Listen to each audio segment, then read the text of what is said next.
नमामि अमित ज्ञान रूपम कृपालम अगम बोधदाता सुबुद्धि निधि विशालम क्षमाशील यति धीर गंभीर ज्ञानम धर्म कील दृढ़ थीर समधीर ध्यानम जगत त्राणकारी अघारी उदारम भगत प्राण रूपम दया गुण्यपारम नमो सद्गुरुं ज्ञान दाता सुस्वामी नमामि नमामि नमामि नमामि श्री सद्गुरु महाराज की जय। परमाराध्य सद्गुरु महाराज गुरुदेव महर्षि संत सेवी परमहंस जी महाराज इस सभा स्थल में उपस्थित महात्मागण और कनेरी ग्राम के प्रबुद्ध श्रोतागण, यह भागलपुर जगदीशपुर के अंतर्गत कनेरी ग्राम पड़ता है। राम बाबू हमारे बीच नहीं हैं,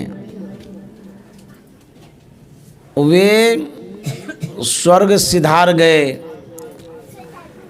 उनकी जो धर्मपत्नी है सरस्वती देवी जी, वो वर्तमान में हैं।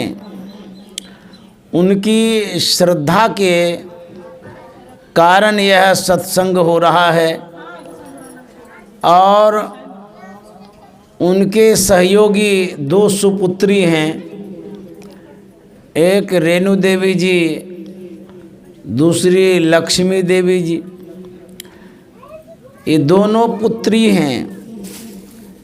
इन दोनों के अंदर में सत्संग के प्रति विशेष लगाव है,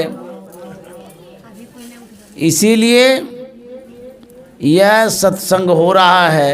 हम लोग संतमत सत्संग में सम्मिलित हैं। मनुष्य शरीर की विशेषता पर पाठ सुने। जिस शरीर में हम हैं उसी शरीर के विषय में हम लोग पाठ सुन रहे थे, मानव शरीर के विषय में। जो कुछ भी आपके पास है उसे जानना बहुत ज़रूरी है। यदि आप नहीं जान पाते हैं किसी वस्तु को, उस वस्तु से आप लाभ भी नहीं ले सकते हैं। मनुष्य शरीर आपके पास है, यदि इसके विषय में आप नहीं जान पाएंगे, इसे लाभ भी नहीं ले सकते हैं। आपके साथ में जो सामान है, आपके पास में जो सामान है, उसके महत्व को आप समझेंगे तभी लाभ ले सकते हैं, अन्यथा आपके लिए कूड़ा कबाड़ा है सब। एक गडेरी था, भेड़ बकरियों को चराने के लिए जंगल जाया करता था। वही रोजगार था उनका, वही धंधा था। बहुत सारे भेड़ बकरियों को पालता था वो। एक दिन की बात है, घर की ओर लौट रहा था। जमीन में कुछ चमकीला पदार्थ नजर पड़ा। वह गडेरी रुक जाता है। वह उस पत्थर को पैर से कुरेदता है। पत्थर जमीन में गड़ा हुआ था, निकला नहीं। वह एक डंडा लेता है, उसे कोड़ता है। निकाला, साफ किया, बड़ा चमकीला सुंदर था। वह बेशकीमती पत्थर था, लाल। वह गडेरी उस पत्थर के महत्व को नहीं समझ पा रहा था कि ये लाल है कि हीरा है कि जीरा है। वह खुश तो होता है, पत्थर के महत्व को नहीं समझ रहा है, लेकिन सोचता है बड़ा अच्छा है, चमकीला है। भेड़ के गले में बांध देंगे, बड़ा सुंदर लगेगा। वह बेशकीमती पत्थर भेड़ के गले में बांध देता है, बड़ा प्रसन्न होता है। आता है जाता है। एक दिन गरेरी जा रहा था भेड़ को चराने के लिए। एक जौहरी की नज़र पड़ी। जौहरी तो जानता है कौन सा द्रव्य है नहीं है, उसको ज्ञान रहता है द्रव्य का। उसने देखा ये लाल है, फिर सोचता है इतना बेशकीमती पत्थर और भेड़ के गले में, लगता है जिसने बांधा है वो अनारी है, अनभिज्ञ है, इनको पता नहीं इसे पत्थर के महत्व का। वह करीब जाता है और जौहरी कहता है ये पत्थर बेचोगे? गरेड़िया कहता है इसका कीमत भी है। बोले हाँ, कितना लोगे? गरेड़िया ने कहा जो मिल जाएगा वही काफ़ी है, जितना दे दीजिए। जौहरी भी सोचा कि बढ़िया मुल्ला पकड़ाया है, कम से कम कीमत लगा करके वह पत्थर खरीदता है और पत्थर लेकर के वो चलने लगा। गरेड़िया अपने घर की ओर जा रहा था। जौहरी हाथ में लेकर के देखते जा रहा था। अचानक वह पत्थर हाथ से फिसल जाता है, जमीन में गिर कर के चूर हो जाता है। आकाशवाणी होती है, ए जौहरी, जानते हो मैं क्यों चूर चूर हो गया? मैं इसलिए चूर चूर हो गया कि गरेड़िया मेरे महत्व को नहीं समझ रहा था। उसने पैर से कुरेदा यह भी सह लिया, डंडा से कोड़ा ये भी सह लिया। मेरा इतना अपमान हुआ कि भेड़ के गले में बांध दिया। मैंने इसलिए बर्दाश्त कर लिया कि गरेड़ी मेरे महत्व को नहीं समझ रहा था, लेकिन मैं चूर इसलिए हो गया कि तुमने मेरे महत्व को कम लगाया। कब आंका? जौहरी है तुम, मेरे कीमत के विषय में तुमको पता है, फिर भी तुमने मेरा कम से कम कीमत लगाया। यह मुझे बर्दाश्त नहीं हुआ, इसीलिए मैं चूर चूर हो गया। यह मनुष्य का शरीर लाल के समान है। यदि मनुष्य इसका महत्व नहीं समझेगा, बर्बाद हो जाएगा। यह शरीर 3.5 हाथ का है, लेकिन इसके अंदर में बहुत कुछ है। भगवान श्री राम कहते हैं साधन धाम मोक्ष कर द्वारा, पाए निजहि पर लोक समारा। ये शरीर साधन का धाम है, व्यवस्था का घर है। डॉक्टर लोग इसी शरीर पर शोध करता है, एक से एक बीमारी का पता लगा लेता है। इस शरीर में संत लोग प्रवेश करते हैं, वो भी शोध करते हैं, शोध करके पता लगा लेता है कि इसमें परमात्मा भी है। जनसाधारण को इसका कुछ भी पता नहीं है, वो जानता ही नहीं कि शरीर में है क्या। सिर्फ विलासिता का एक माध्यम बना करके रखा है। इस शरीर से खाओ पियो सो आराम करो, इतना ही इसका महत्व समझ रखा है। कहते हैं शरीर बड़ा बेशकीमती है, इस शरीर से परमात्मा को प्राप्त कर सकते हैं। इस शरीर के अंदर में परमात्मा है, लेकिन हम लोग इस शरीर को विषय में लगा करके, संसार में लगा करके, संसार के पदार्थों को एकत्रित करने में बर्बाद कर देते हैं। आपके पास जो साधन है, उस साधन से आप जो कुछ करना चाहें कर सकते हैं। मान लिया आपके पास ईंटा है, मंदिर भी बना सकते हैं, घर भी बना सकते हैं, लेटरिन बाथरूम भी बना सकते हैं, गड्ढे में भी डाल सकते हैं। ईंटा को आप जहाँ लगाइएगा उसका उतना ही महत्व होगा। उसी तरह से ये मनुष्य शरीर है, इसको भोग विलास में लगा दीजिए, विषय बाजार में लगा दीजिए, धन कमाने में लगा दीजिए तो धन कमाने लगेगा। यदि भगवत भजन में लगाएंगे अंतर का जो सुख है, अंतर की जो शांति है उसको प्राप्त करेंगे। लगाएंगे जहाँ वही ये सब कुछ करेगा। आपके पास विद्युत है, बिजली है, बिजली का कनेक्शन पंखा में लगा दीजिए तो पंखा घूमने लगेगा, बल्ब में लगा दिए तो बल्ब जलने लगेगा, मोटर में लगा दीजिएगा तो पानी फेंकने लगेगा। एक ही तो विद्युत है। माइक मशीन में लगाए हैं, बाजा में, तो देखिए आवाज़ देता है ना। अब बिजली का कनेक्शन काट दीजिए तो आवाज़ देगा? कोई आवाज़ नहीं होगा। एक ही विद्युत है, बिजली है। अलग अलग यंत्रों में लगाने से अलग अलग काम करता है। उसी तरह से जो मनुष्य का शरीर है, इसको जहाँ लगाएंगे वही काम करेगा। जुआ खेलने में लगाएंगे तो जुआ खेलेगा, भगवत भजन में लगाएंगे तो भगवत भजन करेगा। जिस काम में इसको लगाएंगे वही करने लगेगा। परमात्मा भजन में लगाएंगे तो परमात्मा की प्राप्ति होगी।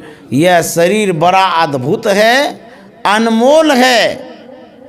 शरीर और संसार परिवर्तनशील है। इस शरीर की अवधि है, समय है, कितने दिनों तक यह शरीर रहेगा। वैसे तो पांव पलक की सुधि नहीं, करे काल का साज, काल अचानक मारसी ज्यों तीतर को बाज।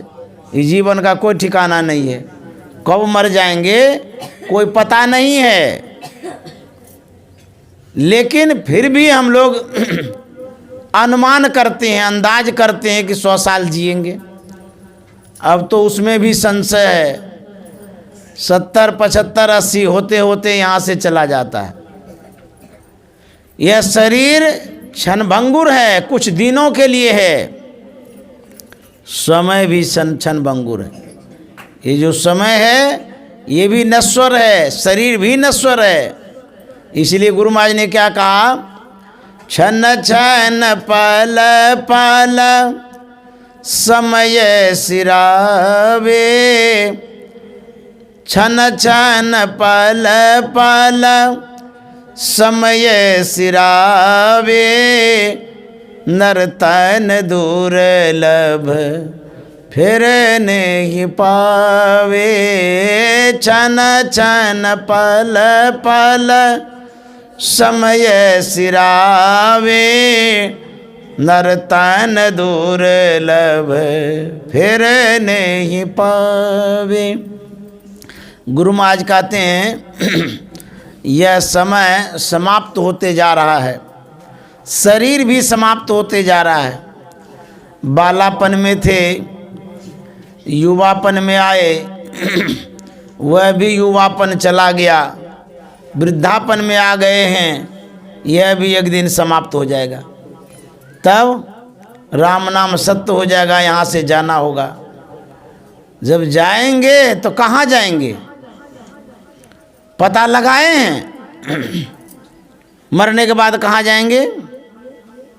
नहीं पता लगाए तो पता लगा लीजिएगा।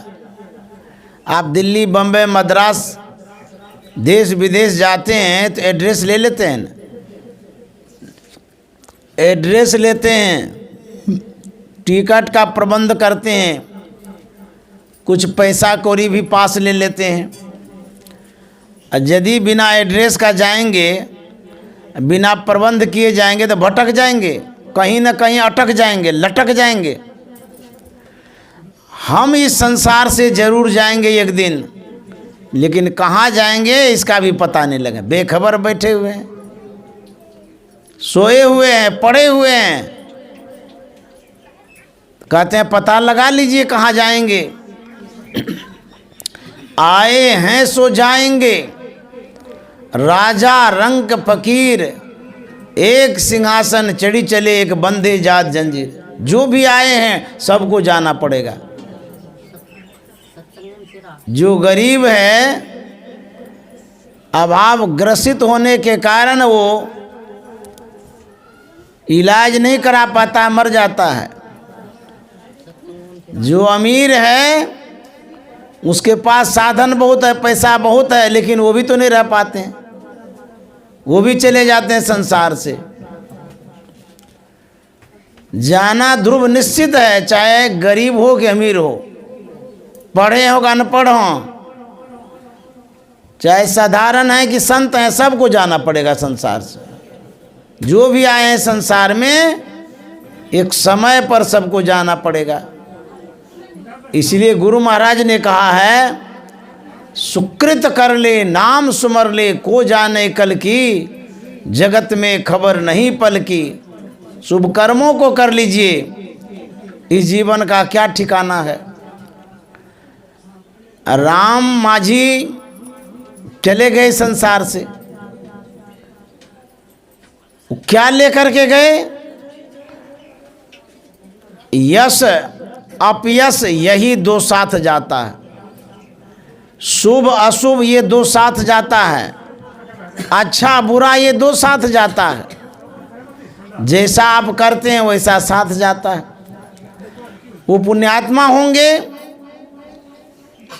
माझी जी, जिनके कारण आज सत्संग हो रहा है।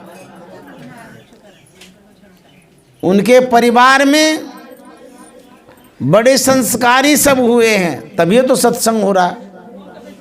उनकी जो बेटियां हैं उनके अंदर में सत्संग का संस्कार है, तो पिताजी के नाम पर आज सत्संग करा रहे हैं। यही शुभ अशुभ साथ जाता है, और साथ में कुछ नहीं जाता है। यदि हम लोग बेखबर सोए रहेंगे, जगेंगे नहीं, ध्यान भजन नहीं करेंगे, तब क्या होगा? काल आएगा लेकर के जाएगा, कहाँ? नरक ले जाएगा।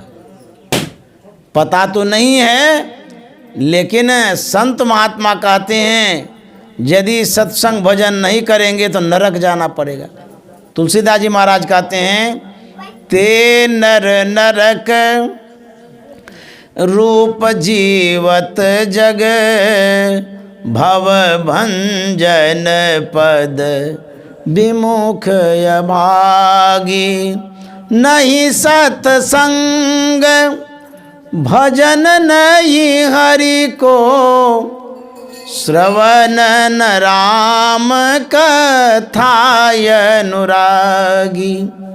ते नर नरक रूप जीवत जग, भव भंजन पद विमुख अभाग। कतु नर नरक के समान है जो सत्संग नहीं करता है। वही नरक जाएंगे जो सत्संग नहीं करते हैं, भजन नहीं करते हैं, शुभ कर्मों को नहीं करते हैं, धर्म को नहीं करते हैं, वो नरक चले जाएंगे। एक महात्मा किसी शहर होकर के गुजर रहा था। वह जिधर से जा रहा था वहाँ दो महिला बात कर रही थी। वह वेश्या थी, अपने दाई से कह रही थी कि देखो तो फलाना आदमी जो मरा है वो स्वर्ग गया कि नरक गया। यह सुनकर के महात्मा को बड़ा आश्चर्य, बाप रे बाप, ये वेश्या साधारण महिला ये कैसे जानती है कोई स्वर्ग गया कि नरक गया? इसको इसके पास कैसा पहचान है? हम लोग महात्मा, हम लोग नहीं जान पाते हैं, ये कैसे कह रही कि स्वर्ग गया नरक गया, पता लगाओ। वह ठहर गया, देखने लगा, जांचने लगा कि यह दाई कैसे पता लगा के आती है कि स्वर्ग गया कि नरक गया। दाई जाती है, पता लगा करके वह आती है वेश्या पूछती है वो स्वर्ग गया कि नरक गया?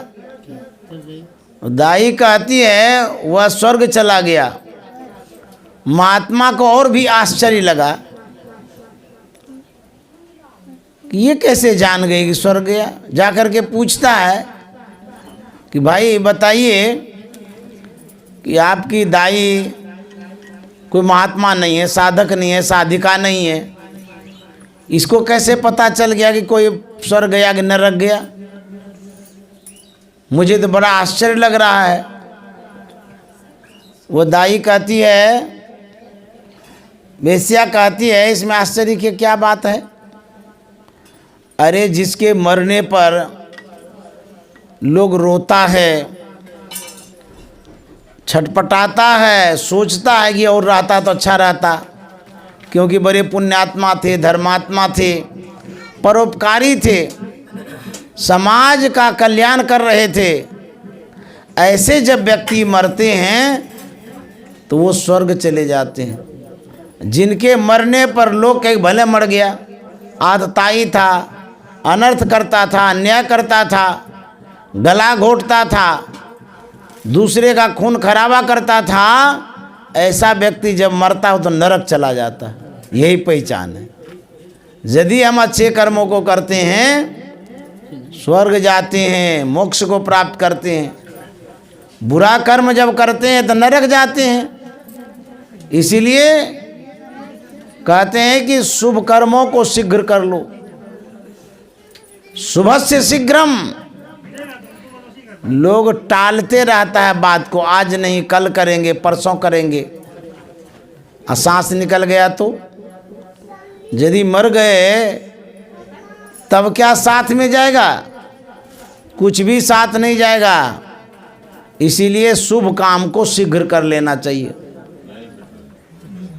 भगवान श्री राम ने कहा, जो परलोक यहाँ सुख चाहूं, सुनि मम बचन हृदय दृढ़ गाहूं, सुलभ सुखद मार्ग यह भाई, भगति मोर पुराण श्रुति गाई।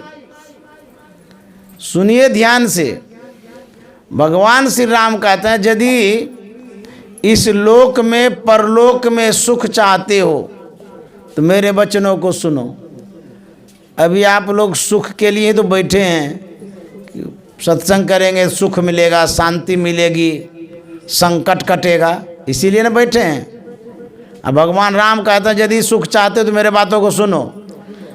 और सुनेंगे नहीं, इधर उधर नजर दौड़ाएंगे ख्यालों को, तो सुख मिलेगा कि दुख मिलेगा?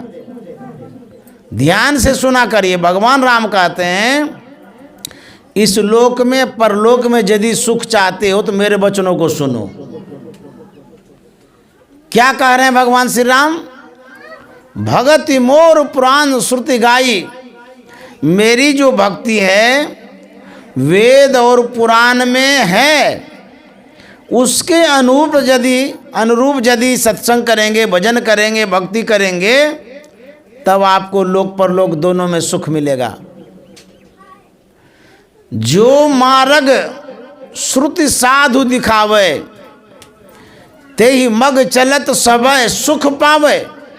गोस्वामी जी कहते हैं, जो मार्ग श्रुति साधु दिखावे, मार्ग में ना रास्ता, जो रास्ता वेद दिखाता है, साधु दिखाता है, उस रास्ते पर यदि चलेंगे आपको सुख मिलेगा। सबय सुख पावे, सबको सुख मिलेगा।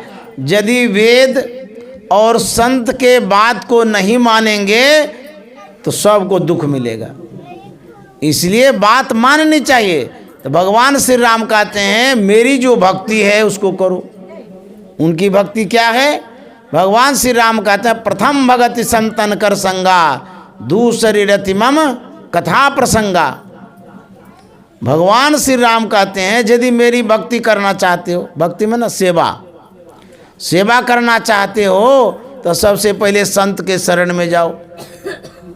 भगवान श्री राम को तो लिखना चाहिए, प्रथम भगति राम कर संगा, प्रथम भगति गणेश कर संगा, प्रथम भगति दुर्गा कर संगा, प्रथम भगति शंकर कर संगा। ऐसा तो नहीं बोले, वो सीधे कहते हैं प्रथम भगति संतन कर संगा। संत का संग करने के लिए कहते हैं। संत का संग करने के लिए कहते हैं। यदि आप भगवान श्री राम की भक्ति करना चाहते हैं, कहते हैं संत का संग करिए। संत संग जो करते हैं उसका क्या होता है? संत शरण जो परा ताहि का लगा ठिकाना, और कहीं नहीं कुशल सकल बैराट चबाना। जो संत शरण में लग जाते हैं उसी का कल्याण होता है, उसी के जीवन का ठिकाना लगता है। अन्यथा बहुत दुख भोगना पड़ता है। संत शरण में जाने के लिए कहा गया है। एक भिखारी था, वह भिक्षा के ख्याल से किसी गांव होकर के गुजर रहा था। भिखारी को देख करके कुत्ता भौंकने लगा। भिखारी ठहर गया। एक कुत्ता का जमावड़ा हो गया वहां पर, सब भूख रहा है। भिखारी ने कुत्तों से कहा, मेरी तुम्हारी क्या दुश्मनी है जो तुम मेरे ऊपर भूख रहे हो? मैंने तुम्हारा क्या बिगाड़ा है? और तुम अपने गंतव्य की ओर जाओ, मैं अपने गंतव्य की ओर जाता हूँ। लेकिन कुत्ता कहाँ समझने वाला था, वो भूख ही रहा था। भिखारी ने कहा, तुम्हारे अंदर में ये अवगुण है। कुत्ता ने कहा, क्या अवगुण है मेरे अंदर में? बोले कि पहला अवगुण यही है कि तुम जब भी पेशाब करते हो दीवार में पैर उठा करके करते हो, दीवार में करते हो। दूसरा अवगुण ये है कि जब कोई भिखारी आता है तो उस पर भूखने लग जाते हो, जबकि उससे कोई लेना देना नहीं है, फिर भी भूखते हो। तीसरा अवगुण ये है कि अर्धरात्रि में मनुष्य सोया रहता है, थका मांदा रहता है, रात में भूख भूख करके तुम जगाते रहते हो। यही अवगुण है तुम्हारे अंदर में। कुत्ता ने कहा कि सबकी अपनी अपनी नज़रिया होती है, सबकी अपनी अपनी दृष्टि होती है, सोचने की, समझने की, देखने की। आपके नज़र में सब अवगुण है, लेकिन मेरे नज़र में सब गुणे गुण है। बोले अच्छा, ये गुण कैसे है तुम्हारे अंदर में? कुत्ता ने कहा कि सुनिए, मैं भिखारी पर इसलिए भूखता हूँ, भगवान ने मानव को सामर्थ्यवान बनाया है, स्वतंत्र बनाया है, स्वच्छंद बनाया है, विवेकशील बनाया है। वह अपने से कमा करके खा सकता है, पालन पोषण कर सकता है, दूसरे को भी खिला सकता है। ऐसे सामर्थ्यवान मानव भीख मांगता है तो मैं भूखता नहीं, वो डांटता हूँ उसको, अरे तुम भीख क्यों मांगते हो? पराधीन तो कुत्ता है, जानवर है, बिल्ली है, परवश है, वो उसके पास कोई बुद्धि विवेक नहीं है, इसीलिए यत्र तत्र अपना पेट भरते रहता है। लेकिन विवेकशील प्राणी होकर के भीख मांगता है, इसीलिए मैं उसे डांटता हूँ कि तुम मानव होकर के भीख मांगते हो। दूसरी बात, मैं समतल भूमि में इसलिए पेशाब नहीं करता हूँ, न जाने कोई भगवत प्रेमी उसी जगह पर पूजा करने लगे, पाठ करने लगे, अथवा कोई मौलवी नमाज अदा करने लगे, जिस जगह मैं पेशाब करूँगा, हो सकता है उसी पर नमाज अदा करेगा तो मुझे अपराध होगा, पाप लगेगा। तो मैं यही सोचता हूँ कि समतल भूमि में पेशाब नहीं करूँगा, दीवार में सट के करूँगा। दीवार में तो कोई नहीं पूजा पाठ करता है, इसीलिए मैं दीवार में पेशाब करता हूँ। तीसरी बात, मैं रात में क्यों भूखता हूँ? मैं मानव को सावधान करता हूँ, सचेत करता है। मानव, मुझसे चूक हो गई है तो मैं कुत्ता बन गया, मैं सोया रहा तो जानवर बन गया, मुझसे भूल हो गई। ये शरीर मैंने पाया ज्ञान वाला, अंधकार वाला, भटकने वाला जीवन मैंने पाया सोने के कारण। अरे तुम तो मानव हो, इस जीवन को क्यों गंवाते हो? तुम तो कम से कम उठ करके भजन करो। इसीलिए मैं उसे उठाता हूँ कि इनसे भी चूक ना हो जाए कि जानवर बन जाएंगे। तो बोले हाँ हाँ तुम ठीक ही बोलते हो। हम लोग सोए रहेंगे, संस्कार कब बनाएंगे? सोए रहेंगे, अपने सुख की व्यवस्था कैसे करेंगे?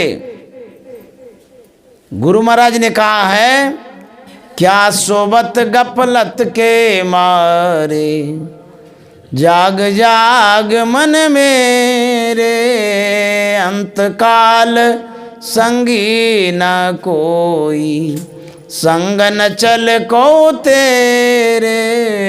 क्या सोबत गफलत के मारे, जाग जाग मन मेरे। जगने के लिए कहते हैं। कहेंगे हम लोग तो जगले रहते हैं, जगने के लिए क्यों कहते रहते हैं? हम लोग शरीर रूप से जगे हुए हैं, शरीर को तो रोज उठाते हैं, मन को नहीं उठाते हैं। गुरु महाराज मन को उठाने के लिए कहते हैं। शरीर से रोज उठते हैं, मन से नहीं उठ पाते हैं। इसीलिए कहते हैं जाग जाग मन मेरे। अरे मन जगो, मन सोया हुआ है, शरीर जड़ है, उसको कहीं भी सुला दो रख दो, कोई बात नहीं है। मन जो सोया हुआ है उसको कहते हैं उठाने के लिए। जिंदगी सुधार बंदे, यही तेरो काम है। जिंदगी सुधार बंदे, यही तेरो काम है। जिंदगी सुधार बंदे, मानुष की देह पाई, हरि से ननेह लाई। मानुष की देह पाई, हरि से ननेह लाई। विषयों के जाल माही, फसिया निकाम है। जिंदगी सुधार बंदे, इस जीवन को सुधारने के लिए कहते हैं। लोग कहेंगे हम तो न्यूट्रिशन लेते हैं, अच्छे तरह से भोजन करते हैं, पौष्टिक आहार ग्रहण करते हैं, इससे तो हमारा जीवन सुधरता ही है। ये जीवन नहीं सुधर रहा, शरीर सुधर रहा है। भोजन करने से शरीर सुधरता है, कपड़ा पहनने से शरीर सुंदर लगता है, लेकिन इससे आपकी सुंदरता नहीं बढ़ती। आप मतलब जीवात्मा, जो मानव है शरीर में रहने वाला है, उसको जिंदगी कहते हैं, जिससे आप जिंदा हैं, उसको कहते हैं सुधारिए। क्या हो गया है? कहते बिगड़ गया है। बिगड़ कैसे गया है? कोई बच्चा आपका कैसे बिगड़ता है, उसको कैसे मानते कि बिगड़ा हुआ है?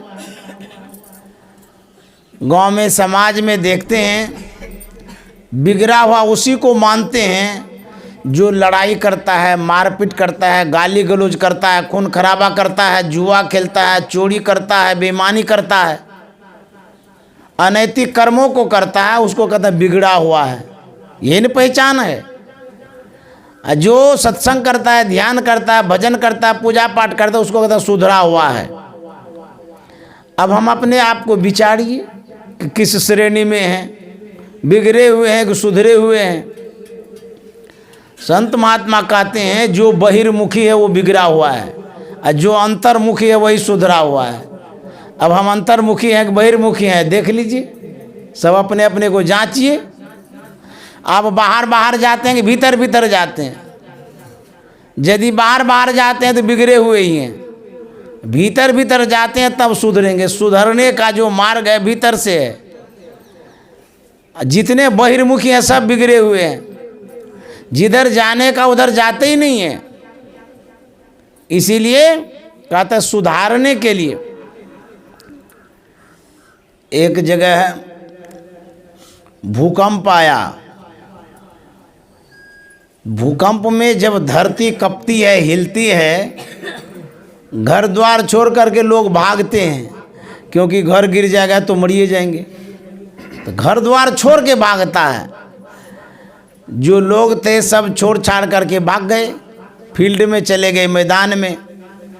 एक व्यक्ति ध्यान में बैठा था, वो ध्यान में बैठा रह गया। पास पड़ोस के आदमी देखता है कि फलाना आदमी आया नहीं है, आपस में विचार करता है कि भाई फलाने आदमी को नहीं देखते हैं, वो तो आया ही नहीं, चलो चलो देखने के लिए, कुछ हो तो नहीं गया। जैसे आया देखने के लिए, देखते हैं पूर्ववत बैठे हैं एकदम ध्यान में। लोगों ने कहा रे भाई तो अभी तक बैठले हैं, अभी भूकंप आया था पता नहीं चला? बोला हाँ पता तो चला। बोला कि हम लोग तो भागे, तू तो भागा ही नहीं। वो साधक कहता नहीं हम भी भागे। देखो अभी तक बैठले है, कहता हम भी भागे। तू कैसे भागा? साधक कहता तू बार बार भाग रहा था, हम भीतरे भीतर भाग रहे थे। जौन चाल संसार की तोन साधुन की नहीं, संतन की गति गोई, दादू जाने न कोई। गति में न चाल, चलता जो आदमी है उसको गति कहते हैं, चाल। तो संत महात्मा चलते हैं, कैसे चलते हैं? चलते ने बाट न पाई, अब बैठे ने रास्ता काटा। अब बुझिए, साधक बैठे रहते हैं, संत बैठे रहते हैं, फिर भी चलते रहते हैं। ये कौन चाल है? कहते ये सूरत की चाल है। ये सूरत से चलते हैं और हम लोग सड़क पर पैदल चलते हैं, पैर से चलते हैं। गुरु महाराज ने कहा है चलू चलू चलू भाई, धरु गुरु पद दाई। चलू चलू चलू भाई, धरु गुरु पद दाई। हो भाई दृढ़ अनुरागी, ब्रह्म त्यागी। हो भाई, हो भाई दृढ़ अनुरागी, ब्रह्म त्यागी। हो भाई। ये गुरु महाराज कहते चलो चलो चलो। कहाँ? सिनेमा देखने के लिए, घूमने के लिए, मार्केट में, कहाँ जाने के लिए कहते हैं? आप लोग जब कहेंगे किसी को चलिए शादी में, खेत में काम करने चलिए, जाने के लिए तो सब कोई कहते हैं, अपने अपने विचार के अनुरूप कहते हैं जाने के लिए। अपनी बुद्धि के अनुरूप लोगों को चलने के लिए कहते हैं। गुरु महाराज भी कहते हैं चलिए, तो कहाँ चलिए? संत सदगुरु के पास चलिए। क्यों कहते हैं वहाँ जाने के लिए? मान लिया जाए आपके पास गाड़ी है, गाड़ी खराब हो जाती है, विशेष रूप से आस पड़ोस के आदमी कहता चलिए ना गैरेज में, वहाँ ठीक करा लीजिएगा। तो गैरेज क्यों ले जाते हैं? क्योंकि वहीं पर वो यंत्र है, वहीं पर कारीगर है, सामान है, जिस जगह आपकी गाड़ी ठीक हो सकती है। इसीलिए कहता है गैरेज चलिए। जिंदगी को सुधारने के लिए कहाँ जाना होगा?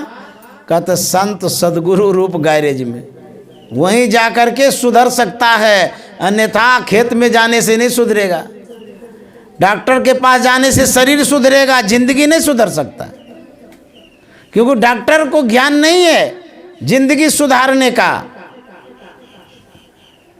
शरीर सुधारने का ज्ञान उसको है, वो भी समुचित ज्ञान नहीं है। संत के पास जब जाएंगे तो जिंदगी को सुधारेगा। गुरु के शरण जाओ और प्रभु के स्वरूप ध्याओ।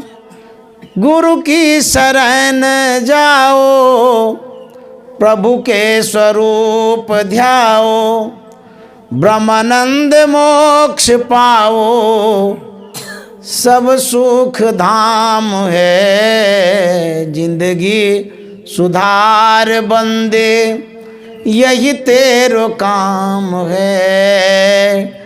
जिंदगी सुधार बंदे, यही तेरो काम है। जिंदगी सुधार बंदे। कहते हैं सदगुरु के चरण में चलो, आपके जीवन को वही सुधारेंगे। सदगुरु पशु मानस करे। सदगुरु क्या करते हैं? पशु से मानव बना देते हैं, पशु वृत्ति से मानव वृत्ति में ला देते हैं। यहीं तक नहीं छोड़ते हैं। मानस थे सिद्ध सोए, मानव से सिद्धि दिला देते हैं। और सदगुरु क्या करते हैं? दादू सिद्ध थे देवता, देव निरंजन होए, पूर्ण मानव बना देते हैं, जीवन को पूरा सुधार देते हैं। इसलिए गुरु महाराज कहते हैं चलू चलू चलू भाई, धरु गुरु पद धाई। हो भाई दृढ़ अनुरागी, ब्रह्म त्यागी हो भाई। हो भाई दृढ़ अनुरागी, ब्रह्म त्यागी हो भाई। गुरु के शरण में जाने के लिए कहते हैं। गुरु के चरणों के जब अनुरागी आप होंगे, अनुरागी का मतलब होता है विशेष लगाव, आसक्ति, झुकाव। कहते हैं हो भाई दृढ़ अनुरागी, भ्रम खाई हो भाई। कहते हैं भ्रम से, अज्ञानता से दूर कौन करते हैं? संत सदगुरु। सदगुरु का यही काम है। गोस्वामी जी ने एक पद बड़ा अच्छा लिखा है। बंदों प्रथम महीसुर चरना, मोह जनित संशय सब हरना। मैं वंदन करता हूँ, प्रणाम करता हूँ। किसे? महीसुर को। मही में पृथ्वी, सुर में देवता। पृथ्वी पर के देवता को मैं प्रणाम करता हूँ। रामचरितमानस में पृथ्वी पर के देवता कौन है?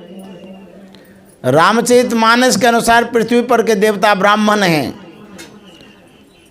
लेकिन कैसे ब्राह्मण? किस तरह के ब्राह्मण? वैसे ब्राह्मण जिनके अंदर में यह क्षमता हो कि सभी संशयों को दूर करता हो। मोह जनित संशय सब हरना। हमारे अंदर में जो मोह है उसका हरण करता है, जो अज्ञानता है उसको दूर करता है। जितना संशय है सबका वो शमन करता है।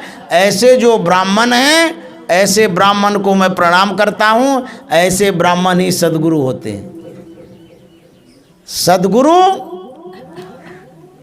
हमारे जीवन में सुख और शांति प्रदान करते हैं, हमारे जीवन को सजाते संवारते हैं।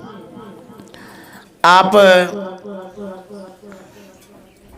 किसी मूर्ति को जब देखते हैं तो आपको यह पता चल जाता है कि किसी कलाकार ने बनाया है, मूर्तिकार ने बनाया है। जिस तरह के कलाकार होते हैं उस तरह की मूर्ति का वो गठन करते हैं, बनाते हैं। परम प्रभु परमात्मा ने मनुष्य का शरीर बनाया है। गोड़ा बनाया, काला बनाया, नाटा बनाया, खोटा बनाया, छोटा बनाया, मोटा बनाया। परमात्मा ने मनुष्य का शरीर बनाया है।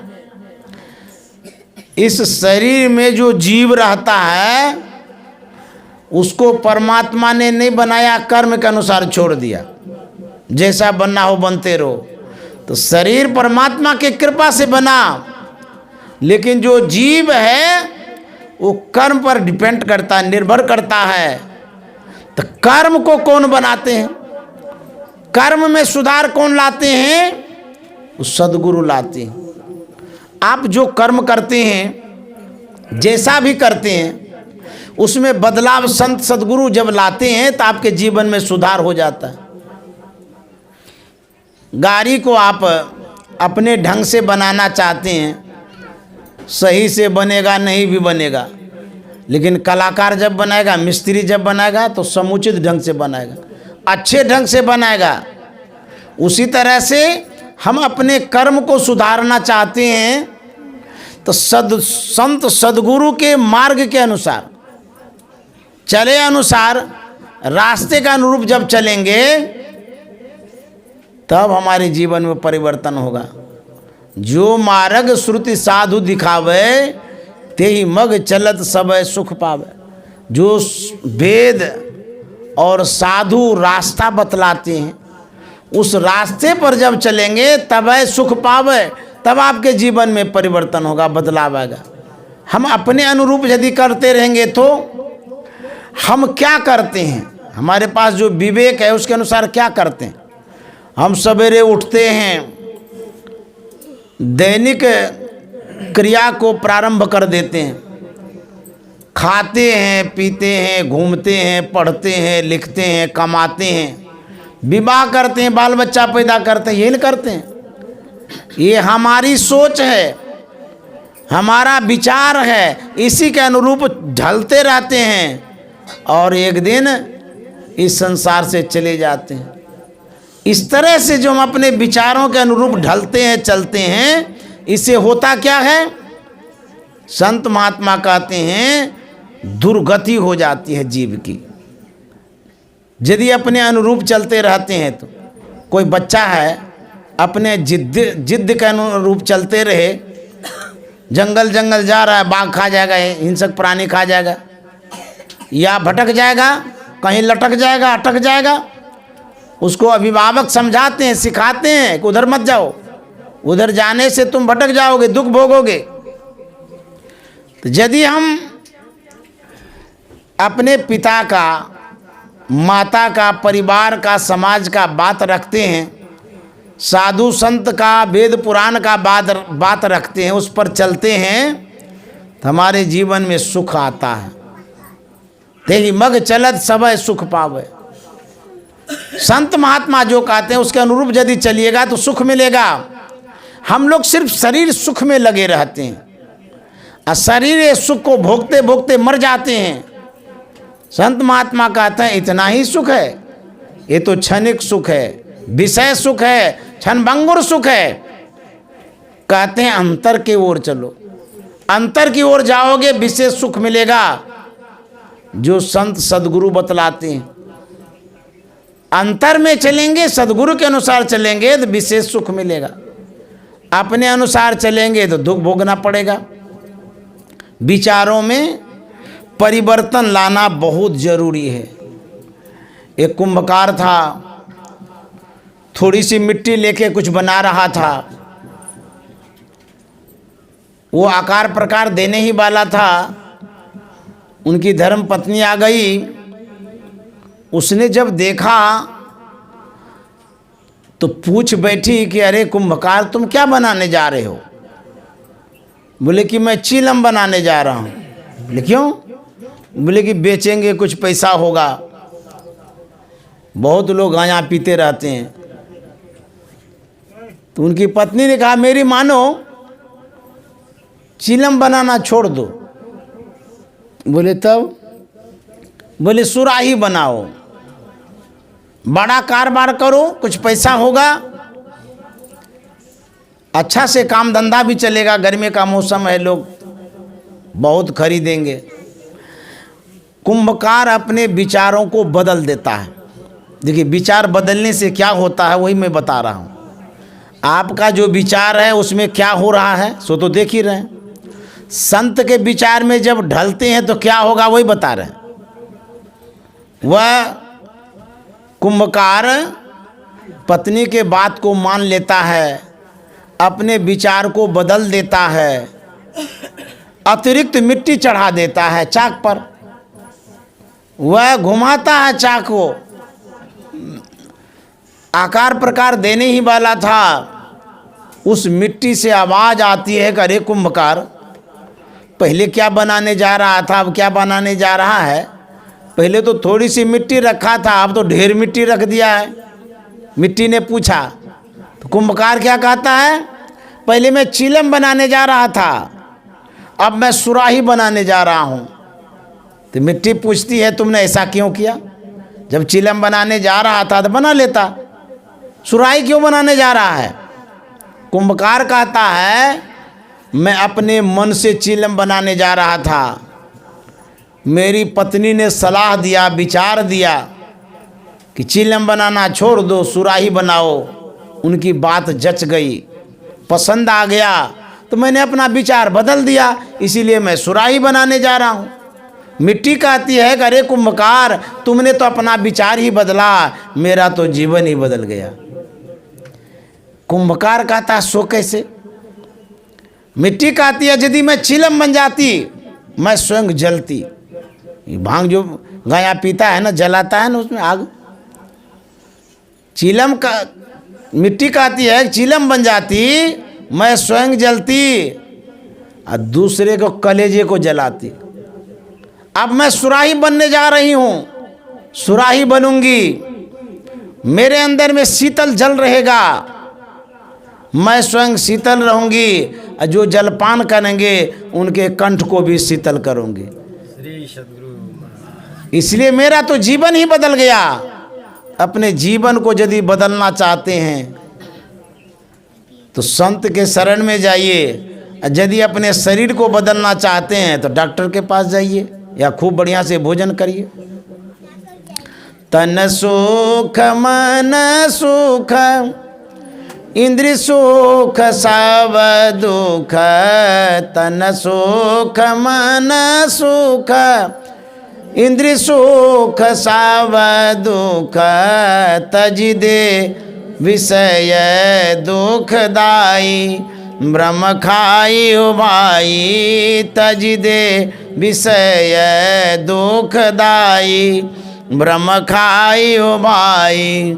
चलु चलु चलु माई, धरु गुरु पद दाई, हो भाई दृढ़ अनुरागी, ब्रह्म त्यागी हो भाई, हो भाई दृढ़ अनुरागी, ब्रह्म त्यागी हो।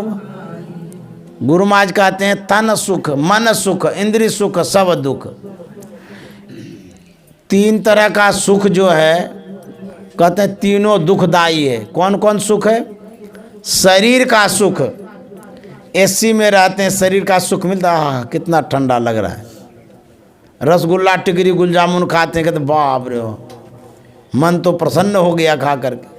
तन का सुख है, ठंडी में रजाई ओढ़ते हैं, तन का सुख मिलता है ना, तन सुख। मन सुख है, सिनेमा देखते हैं, कल्पनाओं में जीते हैं, ये मन का सुख है। तन सुख मन सुख। दुनिया का लोग तो इसी सुख में लगा रहता है। इंद्रिय सुख, इंद्रिय सुख का मतलब हुआ 14 इंद्रियां हैं, उन इंद्रियों को जो अच्छा लगता है सुहाता है, उस सुख में हम पूरे बदले हुए रहते हैं। जैसे मान लीजिए आँख इंद्रियां हैं, आँख को देखने में जो रूप अच्छा लगता है, जो भी रूप जिसमें मन बझ जाता है, कहते हैं वाह बहुत अच्छा लगा देख करके, चाहे A to Z रूप हो, जिसमें भी आपका मन बझता है फंसता है, ये इंद्रियों का सुख है। आँख को जो रूप विशेष पसंद आ जाता है, ये इंद्रियों का सुख है। कान को जो शब्द पसंद आता है, ये कौन पसंद आता है। कान में एयरफोन लगा के सुनते रहते हैं, शब्देन है वो। एयरफोन जो लगाते हैं वो तो शब्द है, चाहे गाना हो या भजन हो कि जो भी हो। कान में जो शब्द घुसता है वो कान का विषय है, और उस कान को जो पसंद आता है शब्द उसमें फंस जाते हैं, बज जाते हैं। ये इंद्रियों का सुख है। इस तरह से जितनी इंद्रियां हैं अपने अनुरूप विषयों में जाती हैं, ग्रहण करती हैं, फंसती हैं, उसमें आप सुख दुख महसूस करते हैं। तो गुरु महाराज कहते हैं इंद्रियों का जो सुख है वो भी दुखदायी है। अब बुझिए, शरीर सुख वो भी दुख, मन का सुख वो भी दुख, और इंद्रियों का सुख वो भी दुख। कहते तज दे विषय दुखदाई ब्रह्म खाई हो भाई। ये जो सुख है ये ब्रह्म की खाई है। खाई में न गड्ढा, कुआं। इसी सुख में यदि रहेंगे तो जैसे खाई में कोई गिर जाता गड्ढा में, ऊपर होना बड़ा मुश्किल है। उसी तरह से ये ब्रह्म की खाई है, अज्ञानता की खाई है। जो विषया संतन तजी मूढ़ता ही लपटात, जो नर डारत वमन करी स्वान स्वाद सो खात। जिस विषय का परित्याग संतों ने उल्टी समझ के किया, कई समझ के किया, अनावश्यक समझ के किया, उसी विषय में सब के सब लगे हुए हैं। इसीलिए कहते हैं तज दे विषय दुखदाई ब्रह्म खाई हो भाई। ये खाई है, ब्रह्म की खाई, अज्ञानता की खाई। ये खाई से कैसे ऊपर होंगे? करु सत्संग भरम गर्ह टूट, करु सत्संग भरम गर्ह टूट, भरम गर्ह टूट, भरम गर्ह टूट, भरम गर्ह टूट, भरम गर्ह टूट, करु सत्संग भरम गर्ह टूट, करु सत्संग भरम। बिनु सत्संग किए दुख पावे, बिनु सत्संग किए दुख पावे, पकड़ी पकड़ी जम लूटे भरम गर्ह टूट, करु सत्संग भरम गर्ह। गुरु महाराज ने कहा भ्रम खाई, ब्रह्म न अज्ञानता, अंधकार, ब्रह्म की खाई है विषय। और कबीर साहब कहते हैं करो सत्संग भ्रम गर्ह टूटे, ब्रह्म न अज्ञानता। यही भ्रम अज्ञानता है, अंधकार है। सत्संग करेंगे तब ये भ्रम की खाई भरेगी, गड्ढा भरेगा। क्यों? कुआं होता है या गड्ढा होता है, उसको किससे भरते हैं? मिट्टी से। हमारे मस्तिष्क में, माथे में जो गड्ढा है, खाई जो है वो अंधकार का है। इसको कैसे भरेंगे? मिट्टी टेके? मिट्टी से भरने वाला नहीं है, ज्ञान से भरेगा। ज्ञान रूपी मिट्टी को जब देंगे तब अंधकार दूर होगा, अज्ञानता दूर होगी, वो खाई भरेगी, गड्ढा भरेगा। तो ज्ञान की आवश्यकता है, इसी से ये गड्ढा भर सकता है। तो कहाँ से लाएंगे? ज्ञान रूपी मिट्टी को लाएंगे कहाँ से?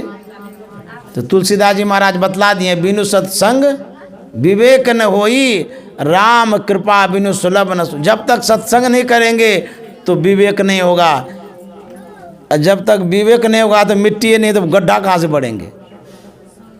मिट्टी कहीं से तो लाना पड़ेगा ना, खाई। और चाहे जो भी जिस रूप में मिट्टी हो, बढ़ने के लिए आपको चाहिए ना।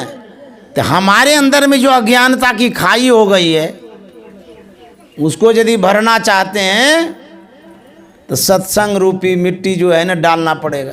यही ज्ञान रूपी मिट्टी है। ज्ञान की बड़ी आवश्यकता है।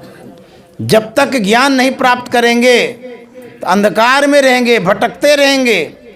इस नगरी में तिमिर समाना, भूल भरम हर बार, खोज करो अंतर वो जियारी, छोड़ चलो नौ द्वार। आँख बंद करते हैं अंधकार मालूम पड़ता है ना।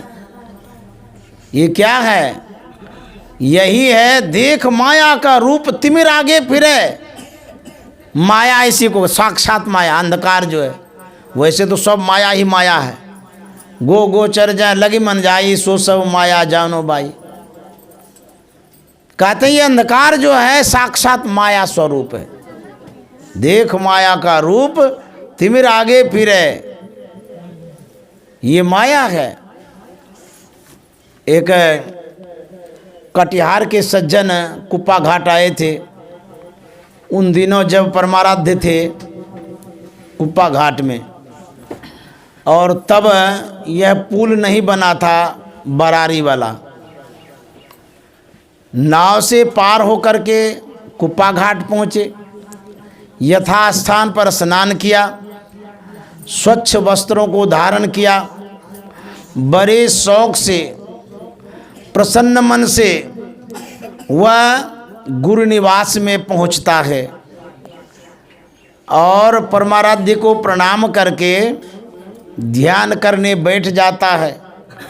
अपने शरीर को वस्त्रों से ढक लेता है, वह बैठता है ध्यान करने के लिए, लेकिन मन में वो क्या करने लग जाता है, गुरु महाराज से वो प्रार्थना करने लग जाता है।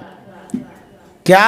गुरु खोलिए वज्र कपाट अंधेरी सन्मुख की, गुरु खोलिए वज्र कपाट अंधेरी सन्मुख।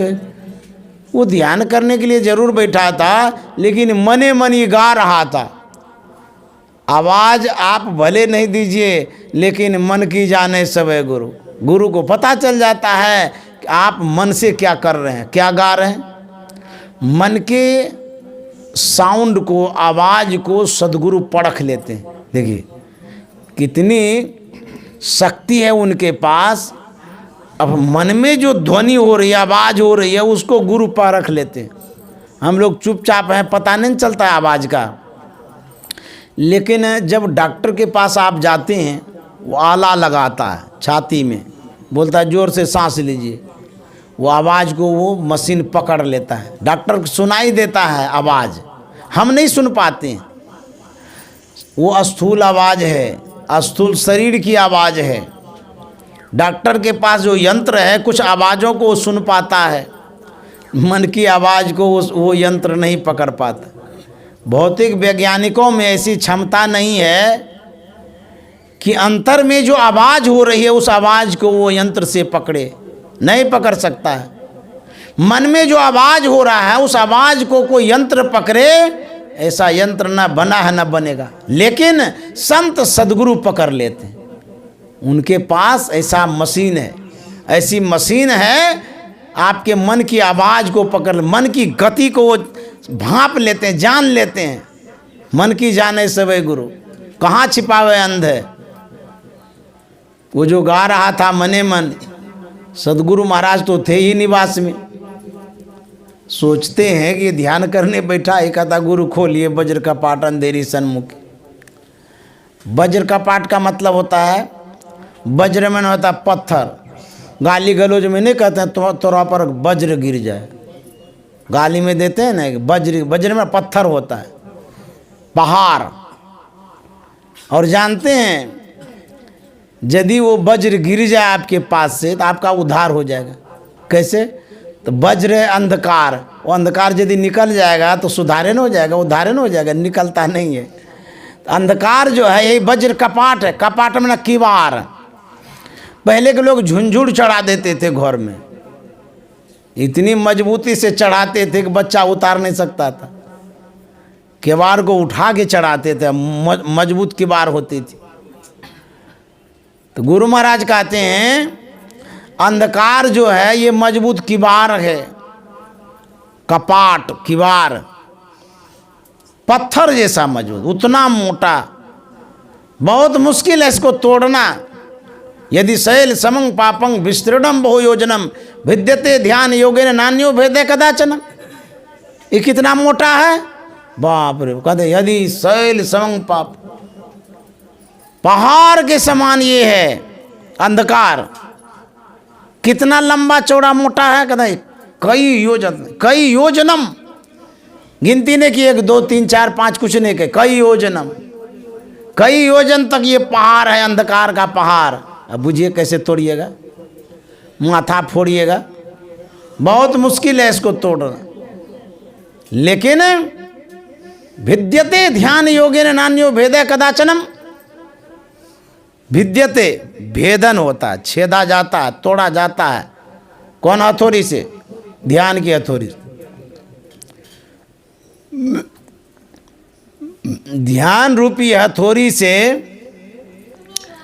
उस अंधकार को तोड़ा जा सकता जो कई योजन तक फैला हुआ है। आंख बंद करते हैं, देखिए अंधकार का और छोर है, अथाह जैसा है। तो वो गा रहा था, गुरु खोलिए वज्र का पाट अंधेरी सन्मुखी। मने मन गुरु माँ जान गए।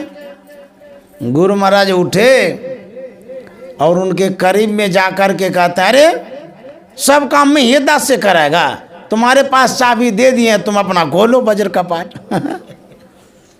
तब वो आँख खोला, देखते हैं गुरु महाराज सामने में है। तो वही अंधकार जो है ये कैसे टूटेगा? कर सत्संग भरमगर टूटे। इसी को भरमगर कहते हैं, इसी को अंधकार कहते हैं, इसी को वज्र कपाट कहते हैं। यही माया का रूप है, यही अज्ञानता है, यही मोह है, सब कुछ यही है। इसीलिए हम लोगों को सत्संग करना चाहिए। श्री सद्गुरु महाराज की जय।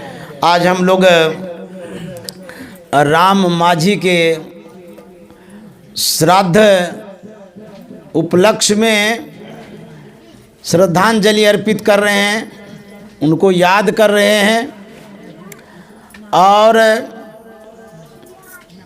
उनके विचारों को हम लोग जान रहे हैं, परख रहे हैं।